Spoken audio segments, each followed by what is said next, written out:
નમસ્કાર ખેડૂત મિત્રો, સ્વાગત છે તમારું ખેડૂત ચેનલની અંદર। આજે તારીખ 29 માર્ચ 2025 વાર શનિવાર। આજના ઊંચા માર્કેટ યાર્ડના તાજા બજાર ભાવ। તો ખેડૂત મિત્રો, આજે પણ ઊંચામાં જીરુના રેકોર્ડ બ્રેક ભાવ 5650 રૂપિયા નોંધાઈ રહ્યા છે।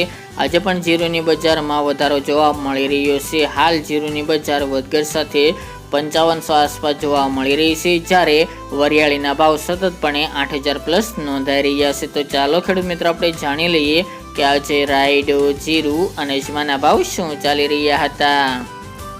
ખેડૂત મિત્રો, આજના ઊંચા માર્કેટ યાર્ડના ભાવ જોઈએ તો જીરું 3500 થી 5650 રૂપિયા, રાયડો 1018 થી 1170 રૂપિયા, સુવા 1200 થી 1745 રૂપિયા, ઈસબગુલ 2175 થી 2800 રૂપિયા, ધાણા 1071 થી 2925 રૂપિયા, અજમો 1450 થી 3600 રૂપિયા, વરિયાળી 1300 થી 9100 રૂપિયા અને તલ સફેદ 1821 થી 1821 રૂપિયા। તો ખેડૂત મિત્રો, આ આજના ઊંચા માર્કેટ યાર્ડના તાજા બજાર ભાવ।